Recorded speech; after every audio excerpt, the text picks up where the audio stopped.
herbs to enhance your food. And the key, I think, to some of the best cooking is few ingredients that enhance the natural flavor of what you're cooking, not to overwhelm.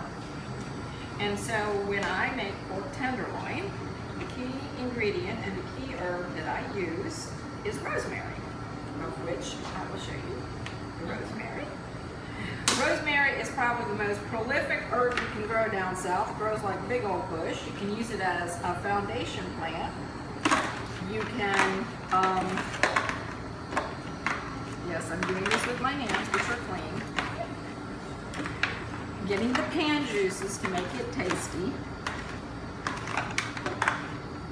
And what I use for the pork tenderloin is not a marinade, but a dry rub, which I'm going to show you how to make. You can measure, but it's heaping, right?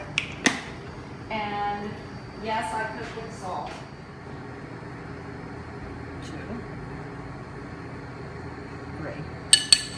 Then, 2 nice big cloves of garlic.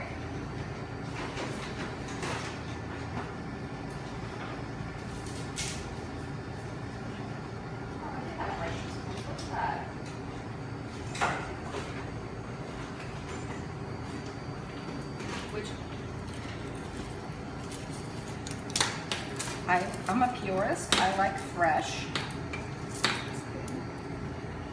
You just cut off the little ends here.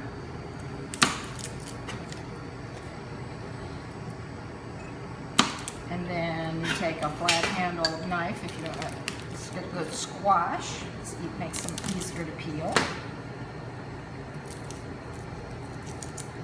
And I do not like minced or chopped. I like pressed, because what you want with garlic is not overpowering. You want it to flavor.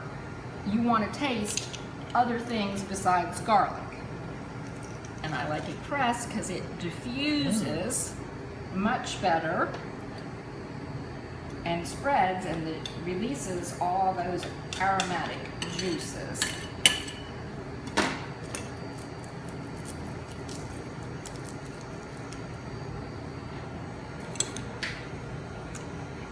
Now the key to making the meat juicy is that before you put it in the oven, you sear the meat in a skillet on the stove on high heat with a bit of olive oil, and you sear it and brown it on all sides.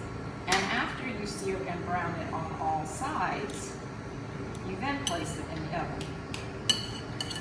At very high, at 400, very high heat for a short period of time. Make a paste. And you take this paste, and you take your pork tenderloin after you clean, you know, the meat up a little bit, you know, take off that thicker, sinewy muscle that's, or ligament that's on your pork tenderloin. So you thoroughly mix this up, incorporate all the pepper with the mustard and the rosemary, and we make a paste. And this is considered a dry rub, or semi-dry rub like this. And this is the paste that you take the meat, pork tenderloin, after you clean it. I like to use these aluminum pans like this, and basically do the rub in there and then cook it, because the leftover rub that sticks stays there. You take this rub and you evenly distribute it all over the 2 pork tenderloin. Now this is also a great rub for venison tenderloin.